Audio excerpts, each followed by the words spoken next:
Hi everyone, welcome to this video lesson, which we will be doing this week instead of our usual lesson. So what we're going to do today is we're going to look at a practice 11 plus maths exam, and we're going to be doing quite a few of these in future weeks for English verbal reasoning and non-verbal reasoning as well. And the idea here is to become really familiar with different question types and understand how to do different question types. But also make sure that if there's anything that we don't understand, that we know how to do it. Okay, so if you come across a question today that we're really, really confused about, no idea how to tackle it, that's the whole point. So don't worry if there's any questions that come up today that you feel confused by, but do make sure you understand the explanation. So what I've done is within this slide, there are some questions, some very, very common question types, but I've also sent to you a document, or I've sent to your parents a document with very similar questions, right? So what I'd like you to do is firstly, watch through this video and have a go at doing the questions. And then once you finish this video, look at the document and then have a go at those questions because they are similar questions, but they're slightly different. Okay, so it will show that you've learned. Okay, so I'm going to show you one question at a time. Now, we've got to remember, some of these questions might seem easy, some might seem in the middle, and some might seem very, very difficult, bordering impossible. That's the whole nature of the exam. That's exactly the way it's going to be, okay? You're going to find some things difficult, you're going to find some things easier, and that's absolutely fine, all right? But the whole idea is those things that we find really difficult, we start finding easier. So let's look at the first question. Now, I'm not going to say too much. I want you to be able to read it yourself, understand the context, understand what's going on, and then give me an answer. So what I'll do is I'll read this question, and then I'm going to let you pause it and have a go at giving me the answer, okay? So it says, the diagram shows the distance in miles between some cities. Which two cities are 121 miles apart? So pause it, have a go at answering it, and press play when you're ready. Okay, so if you are listening to me speak right now, it means you've got an answer. If you haven't got an answer, please do pause the video and try to get an answer, even if you have to guess, okay? But get some sort of answer. So on the screen, we've got a very unusual looking diagram. We've got a lot of city names and we've got many numbers. So it's quite clear what those numbers are doing, right? And the question also tells us what those numbers are doing. It says the diagram shows us the distances in miles. So we know that the numbers on this diagram are the distances in miles. So let's look at a random one, for example. Got number 72 here. Why is the number 72 there? Well, its relationship to the diagram is that it falls on this line, which is in between Manchester and York. So we can assume that 72 in this context means that's how many miles there are between Manchester and York. Now we're looking for the two cities that are 121 miles apart. So the wise thing to do is to find the number 121, which we can see right here. And then we've got to figure out, well, what is it doing there? Which two cities is that number between? And of course, we've got Birmingham here and London here. So the answer is Birmingham and London. So well done if you said that, and if you didn't say it, hopefully you understand or understood where you've gone wrong. Okay, let's have another look. Sorry, let's have a look at another question. All right, this question says, Josh is traveling from Bristol to York. How much further is his journey if he travels via London compared to traveling through Birmingham? So this is going to require you to do a bit of working out, and it's definitely going to require you to pause the video to get your answer. As soon as you've done your working out and got an answer, press play. Okay, so this question is slightly more difficult than the last. And what it's asking us is, or what it's telling us to do, is find out how long it takes Josh to travel from Bristol, which is here, to York. But firstly, we're comparing it when he travels by London, which is here, okay, compared to traveling through Birmingham, which is here. So first, let's see how many miles it would take to travel to York via London. So we're doing this journey here. We're going from Bristol to London, London to York. Let's work out how many miles that is. So from Bristol to London, it's 120. So let's write that on the screen. 120. And then once we get to London, it's a further 212 miles to York. So let's write 212 up here. All right, so before I add them together, just a quick reminder, 120 is the miles between Bristol and London. And remember, we're going through London. That's what via means. We're going through London. And then 212 is the remainder of the journey from London to York. All right, so we're adding those numbers together. So 2 plus 0 is 2. 1 plus 2 is 3. 2 plus 1 is 3. So this is how long the journey is from Bristol to York if we go via London. All right, now let's see how long the journey is from Bristol to York via Birmingham. So first, we go from Bristol to Birmingham, which is 91 miles. So let's put that over here, 91. And then from Birmingham to York, which is 134. So let's stick that over here, 134. All right, so yeah, this number 91 is the distance between Bristol and Birmingham, and this number 134 is the distance between Birmingham and York. We're going to add those together. So 4 plus 1 is 5. 3 plus 9, or 9 plus 3 is 12. Carry the 1 over. 1 plus nothing is 1. Add the 1 that we carried over is 2. So the distance from Bristol to York via Birmingham is 225 miles. Okay. Now, the question is asking us to compare them. How much further is one, the one going through London, than the one going through Birmingham? Now, the journey via London is 332 miles. And the journey via Birmingham is 225. If we subtract 225 from 332, it will give us that difference, won't it? Okay. So to subtract, let me just change the pen color. I find it a lot easier to use a different pen color when doing this working out. Okay, so 2 take away 5 we can't do, so we're going to have to borrow from a neighbor. So we take 1 away from 3, that becomes 2. 12 subtract 5 is 7. 2 subtract 2 is 0. 3 subtract 2 is 1. And there's our answer, 107. So that's the answer, 107. Now, if you've got that answer, brilliant. I do have to say something right now, though. And I'm sorry if it sounds a little bit harsh, but sometimes you know that I need to be, okay? If the reason you didn't get this answer wasn't because of your understanding, but was because you didn't know how to do the subtraction and the addition in the column method, if something went wrong here, you really, really must practice that before you do anything else, okay? This is something that we should be able to do quite comfortably now. If you can't, don't worry about it, but make sure you learn how to do it because it really doesn't take that too long to learn, okay? And there are many, many video tutorials, all sorts of resources, particularly BBC Bitesize is my favorite, that tells you how to do stuff like this, okay? Or siblings, relatives, parents, anyone can help you, but you must know how to do that. And obviously we don't really, that's not what we're focusing on this lesson, okay? So if you don't know how to add and subtract using the column method, make sure that's something that you learn to do very, very quickly. If you want me to help you with it, make sure you let me know next time I see you, okay? All right. Now, if you've got that question wrong, not because of the column or addition method, just because you made a small mistake, but you're fully aware of the mistake, then good. That's the whole point of this video. Yeah, the whole point of this video is you're looking at unfamiliar questions and you're becoming familiar with them. Okay. All right, let's look at the next question. So the next question says, a newspaper gives a crowd at a concert as 18,500 to the nearest 100. Which number could have been the actual crowd size? So pause the video, make sure you understand the question, get an answer, press play when you're ready. Okay, so if you're listening to me speak right now, it means you've got an answer for this question.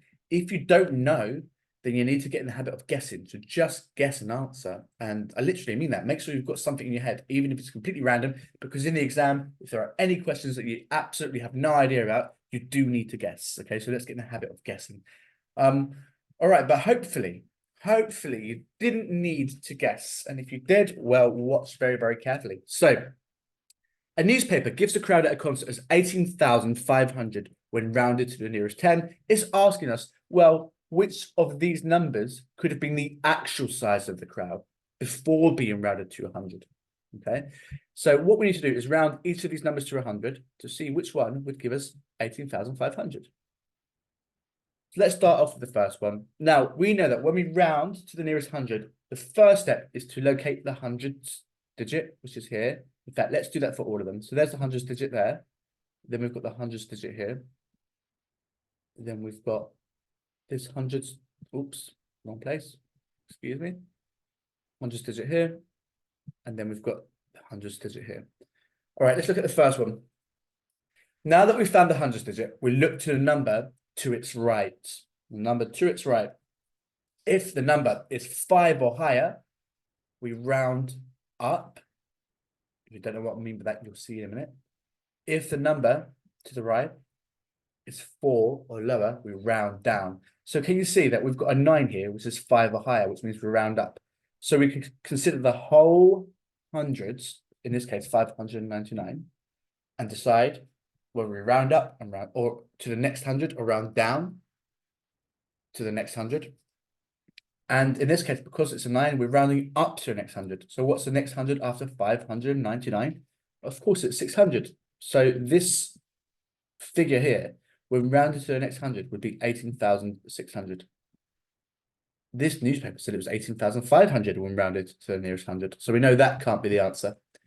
If we look at this one, we've got to do the same thing again. The hundreds digit is 4. Look to the right of the digit, it's a 3, which is 4 or lower.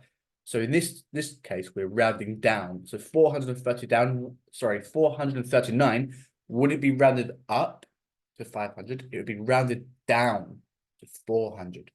Okay, so the answer to this question, when rounded to the nearest 100, would be 18,400. So it can't be that one. And then we look at this one. The hundreds digit is 4. We look to the right of it. It's an 8, which means we're rounding up, because remember, if the digit to the right of the hundreds is 5, 6, 7, 8, or 9, we're going to round up. So we need to decide whether 487 should be rounded up to the next 100, which is 500, or rounded down to 400. Of course, it needs to be rounded up. So the answer to this question would be 18,500 when rounded to the nearest 100.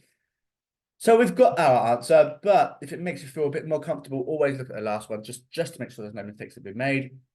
And of course, we know that firstly, it's already rounded, so we don't need to actually do anything. But also, this has 1 whole thousands more than the actual rounded crowd size. This is 19,500. So we know that's completely wrong. So that's the sort of answer we can rule out straight away, isn't it? Even if we're not sure of the actual answer, we can definitely get rid of that one. Okay, so if you got that correct, brilliant. If you didn't, please make sure that you write down on a piece of paper or a notepad of some sort rounding. You need to practice rounding. I'm really happy to help you practice rounding, or maybe there are some siblings or some relatives, or of course, with your parents' permission, you can always look at rounding on the internet. BBC Bitesize, again, is a really good resource website for that. Okay, let's move on. So work out the following calculations. Here we've got an old-fashioned multiplication question. It's just asking you to solve it. Okay, so pause the video, have a go at doing it, and when you're ready, press play. Okay, so if you're listening to me speak right now, it means you've got an answer for this question. So, of course, the best way to solve this is by sticking it in the written method here. So 284. And now you'll notice that as I'm working this out, I'm allowing myself as much space as possible. That's actually very, very important. The space is important, because if we don't give ourselves the space, what tends to happen is when we're doing the working out and we're sort of carrying numbers over, it all seems to merge together and look messy and gets a bit confusing. So give yourself the best chance possible and write with a lot of space. Okay, so let's go through this question. Now, when we're solving 3 digits multiplied by 2 digits, we need to start by multiplying this number by this number. But of course, we do 1 digit at a time. So I'm going to multiply this number first by all 3 digits. Okay, so we've got 6 multiplied by 4, which is 24. So we know what to do when there's a 2-digit answer. The second digit, the 4, goes in here, and the 2 gets carried over. All right, 6 times 8, which is 48. Add the 2 that we carried over, is 50. So we've got the answer of 50. So 0 goes down here, and the 5 is carried over to the next number. 6 multiplied by 2 is 12. Add 5 is 17. So the 7 goes down here. And we want to carry the 1 over, but there's no other number to carry it to. So we just drop it down here as well. So that's the first step. Now, we have multiplied the 6. We now need to multiply the 4 by all 3 of those numbers. However, hopefully you remember to do this. Before we start multiplying the 10s, we've done the 1s, haven't we? Now we need to multiply the 10s. And before we do that, we absolutely must add a placeholder. Okay. That just shows us that we're multiplying by 10s and not by 1s. Okay, so it's very, very important. If you don't do that, your answer is going to be very wrong. Okay. All right, so 4 times 4 is 16. So 6 goes down here, and we're going to carry the 1 over. 4 times 8 is 32. Add the 1 that we carried over, it's 33. So 3 goes down here. We're going to carry the 3 over. And then finally, 4 times 2 is 8. 8 plus 3 is 11. 1 goes down here. We carry the 1 over. However, there's nothing to carry over to, so let's stick it down here. Now, on the screen, let's first appreciate what we've got. So we've got the result of 284 times 6, which is at the top, and 284 times 40, which is at the bottom. We just now need to combine them. So 4 plus 0 is 4. 0 plus 6 is 6. 7 plus 3 is 10. So we carry the 1 over, just like we normally do with 2-digit numbers. Then 1 plus 1 is 2. Add the 1 that we carried over is 3. And then finally, 1 plus nothing is 1. And there's our answer, 13,064. All right, if you got that, very, very good. If you didn't get it, practice. You must practice that question type, okay? And the good thing about that question type is you can make them all by yourself, can't you?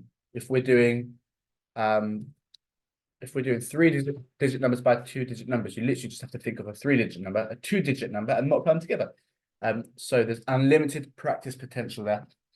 All right, now we've got a next question, which is 142.5 divided by 3. So pause the video, give it a go, and then when you're ready, play the video. Okay, so how do we do this one? Well, we do it. Don't be afraid of that decimal. If anyone's afraid of it, don't be afraid of it. Okay, it's completely, everything's the same as a normal division question. So we're going to use the bus stop method, of course. I do apologize, it's not very straight, it's hard to do on the screen. And we're going to divide 142.5. So let's put that inside here. 142.5. And we're going to divide it by 3. Okay, you know what I'm going to do really quickly? I'm just going to get rid of that bus stop and change the color because it looked too, I don't know, it looked like it was merged into one big thing. Okay, so how do we do this?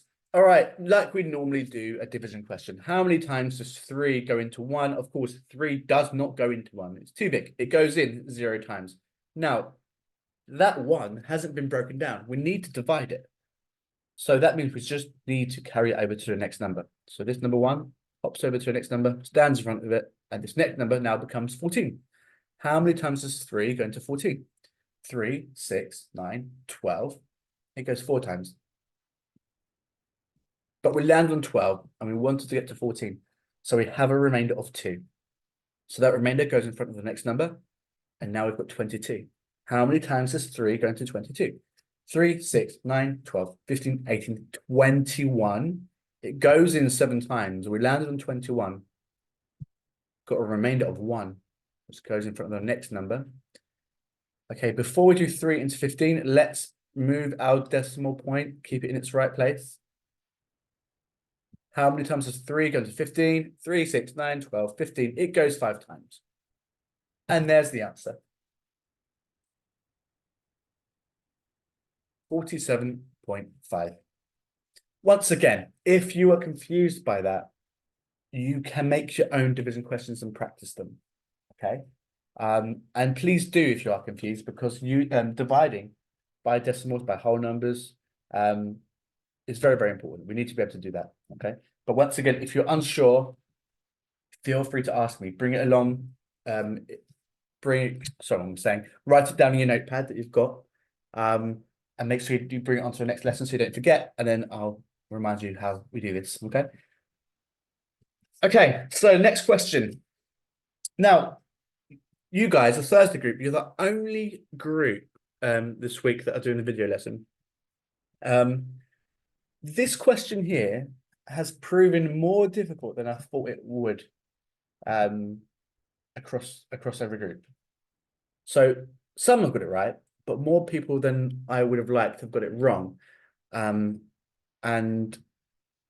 I personally think it's because when we were first studying this, we were doing mean, median, mode, and range. We're learning them all together. And what's happened is some people are mixing up the definitions of each one. Okay, so mean, median, mode, and range. Now, we're not going to talk about all 4 of those, but we do have to remember what range is. So I won't tell you. I want you to give it a go yourself, but obviously I'll let you know in a minute. Give this one a go. Can you tell me what is the range of the numbers in this table above? So it says a radio station recorded how many listeners it had each month. And of course, these numbers are telling us the listeners for each month. Can you tell me the range of the numbers? So pause the video, have a go, and press play when you're ready. Okay, so yeah, like I said, quite a few people have been getting this wrong this week, which is fine. And it's exactly why we're doing this, because as soon as I reminded the other students, not all of them, some remembered, but as soon as I reminded the other students what range was, they were like, oh, of course, and they remembered. And then, of course, when it gets to the exam, they'll think of this moment. They'll be like, yeah, I'm not making that mistake again. I remember what range is. So that's the whole point of doing a practice exam, okay? So if you forgot as well, it's not a big deal, but I'll remind you and try not to forget.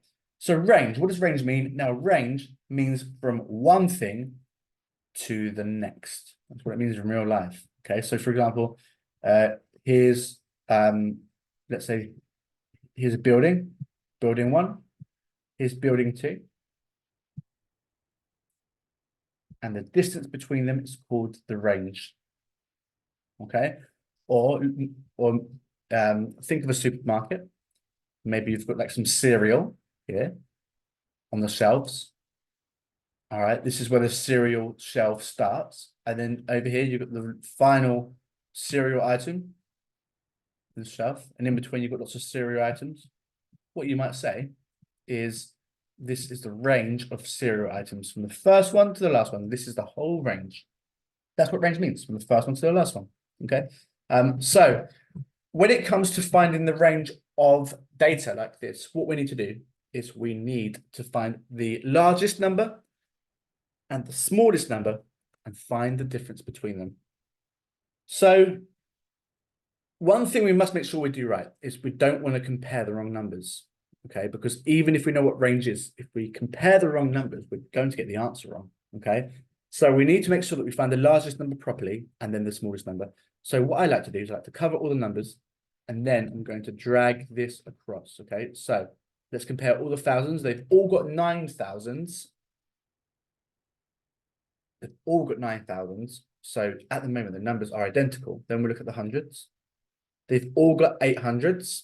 So they're still identical. Then we look at the tens. All right, now this is where we get some clues as to the largest and the smallest number. So if we look at the tens, can you see that November has the highest number of tens? It has 5 tens. This must be the largest number, because they're all the same up until we get to the tens, and then November has the most, and December has the least. It has 1 10. So December must be the least. So November's the most, December's the least. We now need to find the difference between them, and then we've got the range. 2 ways of doing this. The first way, slightly longer, would be to get 9,852 and subtract 9,818 using the written method, okay? But try not to do that. If you have to do that, if that's the only way you can do this and you feel more confident, of course, do use that method. But a quicker way would be to picture this number in our head and think about how much do we need to add on to this number to get to this number, 9852, okay? And we know that 9 and 8, 9,000s and 800s are the same. So really, we're adding on to 18 to get to 52. So I know that if I add 3 10s, I would be at 9848. Okay, and then I only need to add another 4. So I need to add 3 10s, which is 30, and then another 4. So 34. The range of the numbers are 34. It's 34. Okay. Hopefully you got that correct. Now, if you didn't, do not worry. If you forgot what range meant, that's absolutely fine, but try not to forget again, okay? And of course, in the attached worksheet, or the worksheet, the practice exam that I've sent to your parents, there will be similar questions, okay, to help you remember how to do all the questions that you've seen today. All right, which statement is true? So before you answer this question, do not work this out. Do not work the questions out. You do not need to. If you work the questions out, it's going to take you a very, very long time, okay? It's asking you to decide which statement is true, but you can do this just by looking at it and noticing a pattern. You would not be expected to work every single one of these out. 24 times 70, 48 times 35. All of these questions are quite difficult to do, yeah? They're not asking you to do that. So you need to look for a pattern. You need to look for a pattern, all right? So pause the video, see if you can find that pattern, and then when you're ready, press play. All right, now, the first thing that you might have noticed, don't worry if you didn't, that's why we're practicing, is that they all begin with 24 multiplied by 70.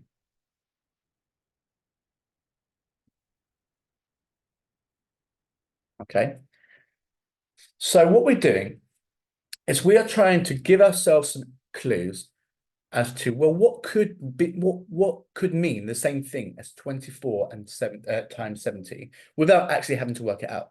Now, before I tell you, I want you to consider something, a much easier question, right? I want you to think of this question that I'm about to show you. If we were to do, let's go for 4 multiplied by 8. If I wanted to complete a statement where I could find another number statement that gave the same answer as 4 times 8, all I'd need to do is halve one of the numbers. So let's halve 4. But then double the other number. So let's double 8 into 16. So 2 times 16. So let me just remind you of what I've done there. I halved the first number and I doubled the second number. Yeah? And I'm going to get the same answer. 4 times 8 is 32. 2 times 16 is 32. Let's do it one more time, just so you see how this works. So let's say we've got 10 times 8. All right, can you tell me, what can I do to these numbers to create a number statement which is exactly the same value? Of course, I can halve and double it. Okay, so half of 10 is 5. Double 8 is 16. These are going to mean exactly the same thing. But also, we could do it the other way around, couldn't we? So we could half 8 instead. So let's half 8, which is 4. We can double 10, which is 20. So do you see? All of them mean the same thing. And this is what I mean when I said at the start, we need to look for some sort of number relationship, some sort of number pattern, okay? Can we see this going on in any of those questions? Of course, let's look at A. If we double 48, we can cancel it out by halving 70. And look, that's exactly what happens. 24 doubled is 48. Half of 70 is 35. We know, therefore, that we're going to have the same value right here. Okay, so therefore the answer is A. So well done if you said that. And if you didn't say that, hopefully you've learned something there. Okay. All right. So in this question, we have got 4 gaps to fill. So pause the video, have a go at completing those gaps, filling in those gaps, and then press play when you're ready. All right, let's go through A first. So there's a couple of ways of doing A. Firstly, we can do the inverse, can't we? So something multiplied by 6 equals 420. The inverse would be 420 divided by 6. We do the opposite, and we'll get our answer. Okay, but the way I like to do it is whenever I see that a number is a clear multiple of 10, so we know this is a multiple of 10 because it ends with a 0. What I like to do is I like to divide it by 10. So let's get rid of that 0. 420 divided by 10 is 42. And then I'm going to make my life easier for myself because I just have to ask myself, okay, what multiplied by 6 is 42? And I might already have that number knowledge in my head. And if I don't, I can just use the bus stop. I know that 7 times 6 is 42. But then I've got to remember, well, I made the answer 10 times smaller. So let's make sure I make my number here, my answer, 10 times bigger. There we go. 70 times 6 is the correct answer. Then we've got B. Now, you might think that these symbols here are quite strange looking. You might not have seen them many times, but they are the square root symbols, okay? So what the question is saying is the square root of 25 plus the square root of 36. So firstly, what's the square root of 25? In other words, what do we need to multiply by itself to get to 25? Of course, the answer is 5.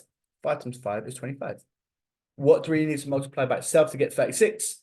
Of course, the answer is 6. 6 times 6 is 36. So 5 plus 6 equals 11. If you said that, that's very good.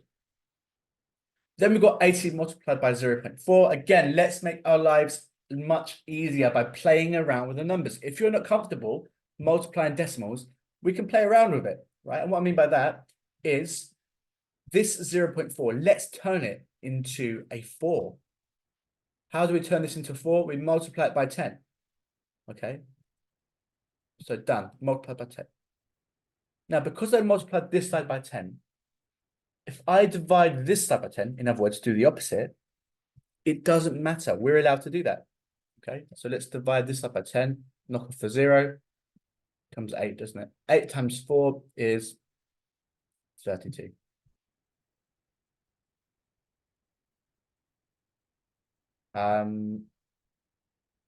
Okay, and then finally we've got something plus 15 equals 12. All right, what do we do here? Of course, we can do the inverse. So whenever we're looking for a missing number in an addition question, so something plus 15 is 12, we can just do the inverse. 12 subtract 15 gives us this number. So if you have trouble doing 12 subtract 15, which some students do, think of it this way. What's 12 subtract 12? Of course, the answer is 0. But we're not subtracting 12. We're subtracting 15, which is 3 more than 12. So we're at 0. We need to get rid of 3 more. So what's 0 subtract 3? Of course, the answer is -3, -3. All right, well done if you said those answers. Very, very good. Okay, next question. In 2019, the cost of a bike was £240. In 2020, the same bike was now sold for 15% more than in 2019. How much did the bike cost in 2020? Pause the video, have a go at answering that question, and press play when you are ready. Okay, so we know that the cost of the bike in 2019 was £240. In 2020, the same bike was sold for 15% more than this. Can you change the pen color? 15% more than that. So we've got to find 15% of 240 and add it on. That's what 15% more means. If we increase something by 15%, we're finding 15% of it and adding it on, okay? So how do we find 15% of 240? Well, we've done this many times, haven't we? 10% of 240 is quite straightforward, isn't it? We just divide 240 by 10, which is 24. If we know what 10% is, we know what 5% is because 5% is half of 10%. So we just need a half 24, which is 12. Now we're looking for 15%. That's what the question asks us to find, 15%. So 10% plus 5% gives us 15%. So let's do 24 plus 12. The answer will be 36. Okay, now we're looking for 15% more. We're adding 15% onto this. So we do 240 plus 36. So you can probably do that in your head, but if you can't, don't worry. Just line it up like using the column method. 0 plus 6 is 6. 4 plus 3 is 7. 2 plus nothing is 2. So the answer is 276.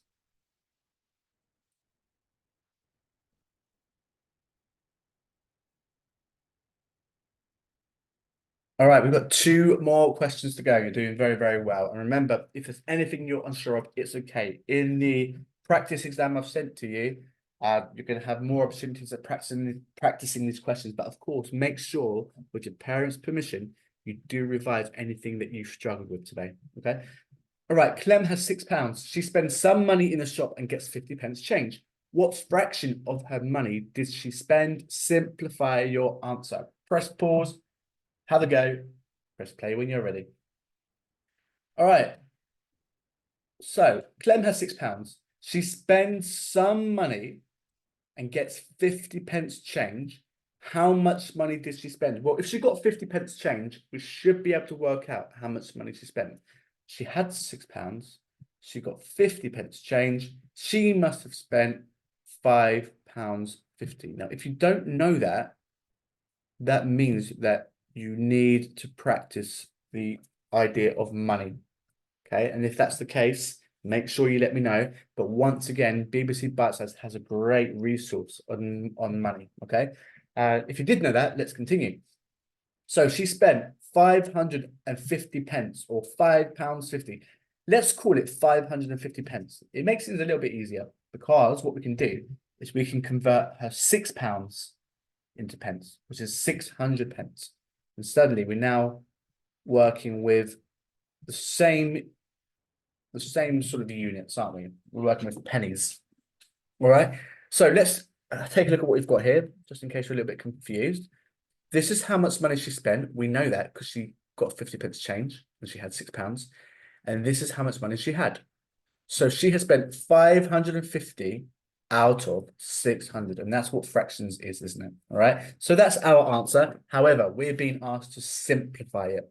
So whilst this is a correct answer, it's not the correct version of the correct answer because we're being asked to simplify our answer. Okay. So how do we simplify it? Well, we simplify by making sure that we reduce these numbers so that they're as small as possible. Okay. And the only way we can do that is if we can divide both sides by the same number. So let's first divide by the number that very obviously goes into both those numbers, which is 10. 10 clearly goes into both of these numbers because they both end with 0. So what's 550 divided by 10? Of course, it's 55. We just need to knock that 0 off. And then what's 600 divided by 10? It's 60. Gave the answer away twice there, didn't I? I do apologize. Okay, so the fraction, the money spent, the money that Clem spent as a fraction is 55 over 60. But we're still not done because both of these numbers can be further divided or divided further. Okay, so can you think of a number that goes into 55 and 60? We know 10 doesn't. 10 clearly won't go into 55, but the number 5 does. 5 goes into 55 and 5 goes into 60. So we can divide both numbers by 5. So what's 55 divided by 5? Of course, the answer is 11.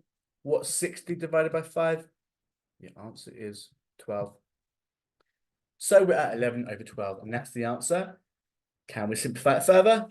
No, we can't. How do we know that we can't? Well, we know we can't simplify this further because 11 is a prime number. It can't be divided by anything else except for 1 and itself. So therefore, we have got our answer.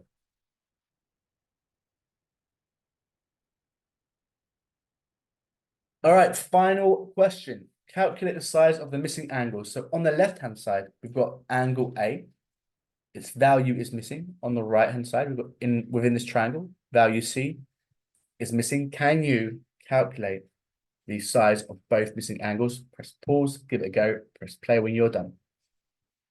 All right, so if you're listening to me speak, it means you've got an answer for this question. It's important that we remember whenever we have an angle on a straight line, just like this. So can you see this red line here is a straight line? When we have an angle on a straight line, the size of that angle is always 180, okay? So this plus this is an angle on the straight line. However, it's been divided into two, not fairly, but it's been split, not evenly. Can you see? Now, this angle, this line, let me just do a different color so that it's clear what I'm talking about. This line here is splitting the angle in two. But we know that every angle in a straight line must total 180, okay? So if this side is 123, well, this side must make the angle add up to 180. In other words, this side of the angle, this part of the angle is 123. What do we need to add on to 123 to get 180? Two ways of doing this, isn't there? First way, we can count up from 123 until we get 180. The second thing we could do is we could do the inverse, which is 180 subtract 123. Either way, we're going to get the answer 57. So 57 degrees is the value of the missing angle. And then we've got this over here. How many, or what is the value of all of the angles when we add them together from a triangle? Well, we know that every single triangle, let me just show you, every single triangle, its angles always add up to 180, just like a straight line. All of its angles should add up to 180 every single time. It doesn't matter if it's a right angle, a isosceles angle, triangle, equilateral triangle, scaling triangle. It doesn't matter how tall it is, how wide it is. It's always going to add up to 180 degrees. Okay, so once again, we can do the same thing that we did with the last question. Let's add these two angles together. So 78 plus 33 gives us 111 degrees. We need to get it up to 180. So either we can do 180 subtract 111, or we can count up from 111 until we get to 180. And the answer is going to be 69 degrees. And we're done. All right, now I've got to apologize. My voice might sound a little bit different today, and I might have stuttered quite a lot through that video. I do apologize. I'm coming down with a cold.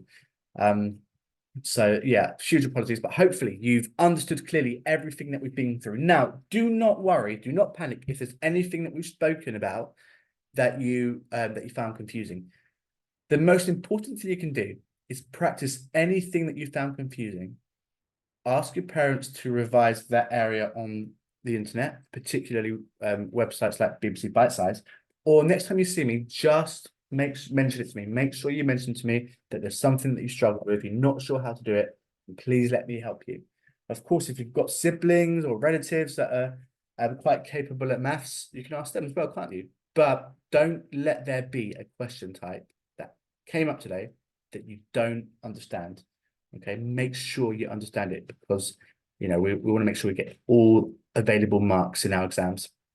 All right, thank you very much for watching. Make sure you have a go at doing the practice exam that I've sent to your parents. Thanks for watching. See you next week. Goodbye.